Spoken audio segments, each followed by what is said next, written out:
The 2000s were not just a decade of football, they were a transformation, a seismic shift where the league slowly evolved into the modern, high-flying game we recognize today. But what made this era truly unforgettable is how it unfolded year by year, not through one dominant team at the start, but through constant change, new identities forming, unexpected champions rising, and moments that felt bigger than the game itself. If you lived through it, you remember the feeling. Every Sunday felt like an event, every playoff run felt personal, and every season told a story you didn't want to miss. It was a decade that began with the echoes of the old school and ended with the blueprints of the future. 2000 began with a sense of total uncertainty. The dynasties of the 90s, the Cowboys, the 49ers, the Broncos were fading into the history books. For the first time in a generation, the league felt wide open, like a throne room with an empty chair. The St. Louis Rams entered as defending champions, and early on, it looked like the greatest show on turf might colonize the entire decade. Their offense was a blur of motion and speed. Kurt Warner was spinning gems, and Marshall Faulk was redefining the running back position.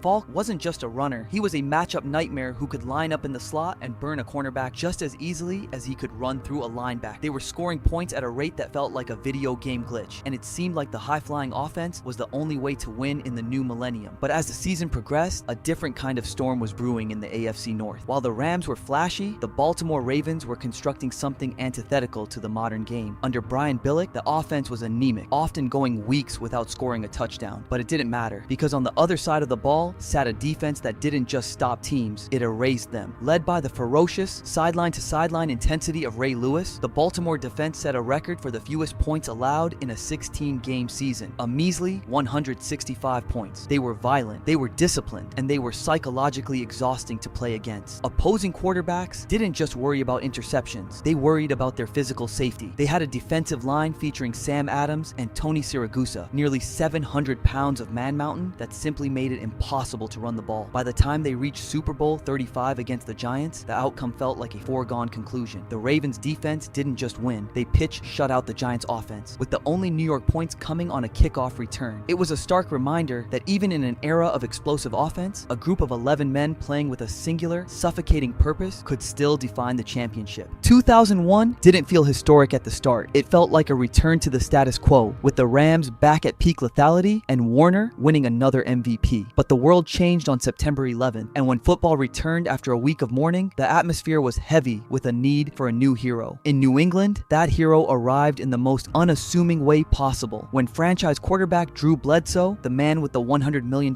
contract, was nearly killed by a sideline hit from Mo Lewis, a skinny, 6th-round backup named Tom Brady stepped onto the field. At the time, no one saw a legend, they saw a placeholder. But while the rest of the league was obsessed with vertical threats and arm strength, the Patriots started winning with clutch. Brady didn't have the strongest arm, but he had a preternatural ability to remain calm while the world burned around him. This was the year of the tuck rule game in a Foxborough blizzard, a game where the Raiders thought they had won on a strip sack, only for a technicality to breathe life back into the stadium. That night birthed the legend of Adam Vinatieri, who kicked a 45-yarder through a curtain of snow that defied the laws of physics. They arrived at the Super Bowl as massive 14-point underdogs against the Rams. The world expected a St. Louis coronation, but Bill Belichick's defense bullied the Rams receivers, disrupting the timing of the greatest show on turf. With the game tied and no timeouts left, John Madden famously said on the broadcast that Brady should kneel and play for overtime. Brady didn't listen. He marched them down into field goal range, Vinatieri split the uprights, and the clock hit 0. It wasn't just an upset, it was the birth of an empire that would haunt the league for 2 decades. 2002 brought a massive structural shift to the league. It was the year of realignment. The NFL expanded to 32 teams with the birth of the Houston Texans, and the 8-division format we know today was established. But the real story was the mercenary move by the Tampa Bay Buccaneers. They had spent years being almost great, always hindered by an offense that couldn't match their elite defense. Frustrated, they traded a mountain of draft picks and cash to the Raiders for their own head coach, John Gruden. It was a trade that felt more like a movie plot than a football move. Tampa's defense was a work of art, perfected in the Tampa 2 scheme. Warren Sapp was a wrecking ball inside. Derek Brooks was a heat-seeking missile at linebacker. Ron Barber was the king of the zone blitz. They were fast, they were mean, and they thrived on turnovers. Paradoxically, they met Gruden's former team, the Oakland Raiders, in the Super Bowl. Because Gruden had literally built that Oakland offense the year before, he knew every signal, every check, and every snap count. During the game, Bucs players were reportedly calling out the Raiders' plays before the ball was even snapped. They intercepted league MVP Rich Gannon 5 times, returning 3 for touchdowns. It was a massacre. Tampa Bay didn't just win their first title. They made a statement that the right coach and a historic defense could overcome any offensive powerhouse, and they did it by feasting focusing on the very man who won the MVP that year. 2003 was when the league realized the Patriots weren't a fluke. They were a machine. While the rest of the NFL was looking for the next superstar, New England was looking for the next role player. This was the year the rivalry between Brady and Peyton Manning truly ignited, setting the stage for a decade of chess matches that would divide football fans for years. Manning was a surgeon, changing plays at the line and throwing with robotic precision, but the Patriots were his kryptonite. They finished 14-2 winning games with a blue-collar toughness that frustrated more talented rosters. The AFC Championship game that year was a turning point for the league's rules. The Patriots secondary, led by Ty Law, bullied the Colts receivers so aggressively, essentially wrestling them to the ground, that Manning threw 4 interceptions. The image of Manning looking dejected on the sideline while Law celebrated his third pick of the game became the defining visual of the rivalry. The backlash from this defensive dominance was so great that the NFL re-emphasized illegal contact rules the following year, essentially forbidding defenders from touching receivers after 5 yards. This was the moment the modern passing game was legislated into existence, but at this stage, defense still reigned. The Super Bowl against the Carolina Panthers turned into an unexpected shootout, a wild back-and-forth affair in the second half that saw Jake Delhomme play the game of his life. But under the brightest lights, the script remained the same. Brady remained ice cold, Vinatieri kicked the winner, and New England had their second ring in 3 years. The Patriot way was no longer a theory. It was a reality that the rest of the league had to figure out how to stop. 2004 felt like the peak of the mountain. The Patriots weren't just winning, they were inevitable. They won 21 straight games across 2 seasons, a record that defied the parity of the modern NFL. They added Corey Dillon to give their offense a physical, punch-you-in-the-mouth edge, proving they could win a street fight just as easily as a track meet. Meanwhile, in Indianapolis, Peyton Manning was having a season for the ages. He threw 49 touchdowns, breaking Dan Marino's long-standing record, and made the game look like a 7-on-7 drill. But 2004 was also about the future. It was the year of the legendary quarterback draft, bringing Eli Manning, Phillip Rivers, and Ben Roethlisberger into the league, 3 men who would define the next 15 years. Roethlisberger in particular stunned the league, going 13-0 as a starter in his rookie year, leading the Steelers to a 15-1 record. When the playoffs came, the Ty Law rule was supposed to help Manning, but it didn't matter. In a freezing, rain-slicked Foxborough, the Patriots defense held the record-breaking Colts to just 3 points. It was a masterclass in situational football. They moved on to defeat Roethlisberger in Pittsburgh before facing the Philadelphia Eagles in the Super Bowl. Despite a heroic effort from Terrell Owens, who played on a broken leg against medical advice and still dominated the game, the Eagles couldn't overcome the Patriots' efficiency. 3 rings in 4 years. They were the first dynasty of the 21st century, and the debate wasn't about if they were good, but where they ranked among the greatest teams of all time. 2005 broke the script. The Patriots finally looked human, and the league became a chaotic scramble for power. This was the year of the 6th seed. The Pittsburgh Steelers were an afterthought in December, sitting at 7-5 and needing to win their final 4 games just to sniff the playoffs. But they had a powerful emotional catalyst. Win one for the bus. Jerome Bettis, the legendary 250-pound power back, was playing his final season, and the Super Bowl just happened to be in his hometown of Detroit. What followed was one of the most improbable postseason runs in history. They became the first 6th seed to win a Super Bowl. They went on the road to Cincinnati, Indianapolis, and Denver. The game against the top-seeded Colts featured one of the most heart-stopping moments in NFL history. Jerome Bettis fumbled on the goal line, something he almost never did, and only a miraculous shoestring tackle by Ben Roethlisberger prevented the Colts from returning it for a game-winning score. It was a moment that felt like destiny was protecting the Steelers. They survived, they thrived, and they met the Seattle Seahawks in the Super Bowl. It wasn't a pretty game. It was a grit and grind battle defined by big plays, including a record-breaking 75-yard run by Willie Parker and a trick play touchdown pass from receiver Antoine Randall L. When the confetti fell, Bettis held the trophy in Detroit, and the Steelers had secured their one for the thumb, marking the first time a rookie-turned-sophomore quarterback like Big Ben hoisted the Lombardi. It was a championship won on the road, against the odds, fueled by the heart of a veteran who refused to go out any other way. 2006 was about the weight of expectation and the breaking of a narrative. For years, the knock on Peyton Manning was simple. He's a regular season quarterback who chokes in the playoffs. The pressure was suffocating. Every year, he'd put up historic numbers, and every year, he'd run into the New England wall. The Colts were explosive, but they were often labeled as soft because their defense couldn't stop the run. But in this season, something shifted. The defense got healthy at the right time, and Bob Sanders became a human eraser in the secondary. The AFC Championship was the ultimate rematch. Manning versus Brady. Down 21-3 at home, it looked like the same old story. Fans were ready to write the choker headline, but Manning orchestrated the greatest comeback in conference championship history, leading a second-half surge that ended in a 38-34 victory. The image of Manning kneeling in relief as the clock hit hit 0 is iconic. They moved on to a rainy Super Bowl against the Chicago Bears and the electric Devin Hester. Despite Hester returning the opening kickoff for a touchdown, a moment that briefly paralyzed the Colts sideline and sent the Chicago faithful into a frenzy, Manning stayed surgical. He navigated the rain, his defense forced turnover, and he finally hoisted the Lombardi Trophy. The choker label was dead, and the greatest statistical era of quarterbacking was finally validated with a ring. It wasn't just a win for Indy, it was a win for every fan who believed that precision and intelligence could eventually overcome any obstacle. 2007 felt like we were witnessing the impossible. The Patriots, fueled by the Spygate scandal and the perceived disrespect of the league, decided to go on a scorched earth tour. They traded for Randy Moss, and suddenly, the most efficient quarterback in the league had the most dangerous deep threat in history. They didn't just win, they embarrassed people. They averaged nearly 37 points a game. Brady threw 50 touchdowns. Moss caught 23. They finished the regular season 16-0, the first perfect record since the 1972 Dolphins. It felt like the Super Bowl was just a formality, a coronation for the greatest team ever assembled. But the New York Giants, a scrappy wildcard team led by Eli Manning, refused to follow the script. They had barely made the playoffs, but they had a defensive line that decided they wouldn't let Brady breathe. They used a NASCAR packet, putting 4 defensive ends on the field at once to generate relentless speed. In the Super Bowl, they sacked and pressured Brady all night, holding the greatest offense in history to just 14 points. Then came the play. 3rd and 5, under 2 minutes to go. Eli Manning somehow escaped the grasp of 3 defenders who had him by the jersey, spun away, and heaved a desperation ball downfield. David Tyree, a player who had struggled with drops in practice all week, leaped into the air and pinned the ball against his helmet as he fell to the ground. It was the helmet catch. A few plays later, Plaxico Burress caught the game winner. Perfection was shattered in the Arizona desert, proving that in the NFL, on any given Sunday, even gods can bleed. It remains the biggest what if in the history of the sport. A night where the underdog didn't just win, they altered the course of history. 2008 was the year of tactical innovation and the resurrection of a career. The league was rocked early on when Tom Brady went down with a season-ending injury in Week 1, leaving the AFC up for grabs and ending the Patriots' hopes of a repeat. This was the year the Wildcat offense took the league by storm. In a Week 3 game that stunned the world, the Miami Dolphins used Ronnie Brown to snap the ball directly, confusing the Patriots' defense and leading to a blowout win. It proved that even in a high-tech era, old-school deception and creativity still work. But the real story was the second act of Kurt Warner. After years of being benched, forgotten, and written off as a one-hit wonder, Warner led the Arizona Cardinals, a franchise that hadn't won anything in half a century, on an improbable run to the Super Bowl. Along with the legendary Larry Fitzgerald, who had perhaps the greatest postseason ever for a wide receiver, they came within 2 minutes of a title. But the Pittsburgh Steelers, led by a young Mike Tomlin and a punishing defense, had one more miracle left. The game featured the longest play in Super Bowl history, a 100-yard interception return by James Harrison that saw him weave through the entire Cardinals offense as the half expired. Then in the final seconds, Ben Roethlisberger found Santonio Holmes in the corner of the end zone. Holmes' toe-tapping catch is a marvel of physics and remains one of the greatest highlights in Super Bowl history. It gave Pittsburgh their 6th title and cemented the Steelers as a dominant physical force of the decade's second half. 2009 brought the decade to a close with a story about the soul of a city. The New Orleans Saints were more than just a football team. They were the heartbeat of a region still rebuilding from the devastation of Hurricane Katrina. Under the leadership of Drew Brees, who had been discarded by the Chargers due to a shoulder injury, and the aggressive play calling of Sean Payton, the Saints played with a desperation and a joy that felt infectious. They started the season 13-0, turning the Superdome into a fortress of noise and emotion. They marched into the Super Bowl to face Peyton Manning and the Colts. It was a matchup of the 2 most cerebral quarterbacks in the game, a true battle of the mind. But the turning point wasn't a pass. It was a gamble that defined a coaching career. To start the second half, trailing 10-6, Peyton called an onside kick. The ambush. It was the first time an onside kick had ever been attempted before the 4th quarter of a Super Bowl. The Saints recovered, the momentum shifted, and the city of New Orleans began to believe. When Tracy Porter intercepted Manning for a late pick 6 to seal the victory, the celebration wasn't just in the stadium. It was in every street in Louisiana. It was a championship that felt like a gift to a city that had lost everything, closing out the decade on a note of hope and resilience. It was the perfect ending to a 10-year span that saw the game grow, change, and ultimately prove that it still has the power to move us. And that's what the 2000s were. They weren't just a collection of seasons or a series of stats. They were a collection of moments that redefined our expectations of what football could be. We entered the decade with the ground and pound toughness of the Ravens and ended it with the high-octane, fearless precision of the Saints. In 10 years, we saw the birth of the greatest dynasty in sports history, the heartbreak of a perfect season lost at the finish line, and the rise of the quarterback as a global, record-breaking breaking icon. The 2000s taught us that the game is never stagnant. It is a living, breathing story of adjustment, willpower, and heart. Whether it was the snow in Foxborough, the rain in Miami, or the desert heat of Glendale, every season left us with an image we'll never forget. That's the playbook. That's the story of the 2000s. If you enjoyed this trip through the history of the game, make sure to hit that subscribe button. Leave a comment about which moment from this era was your favorite, and I'll catch you in the next one. Playbook out.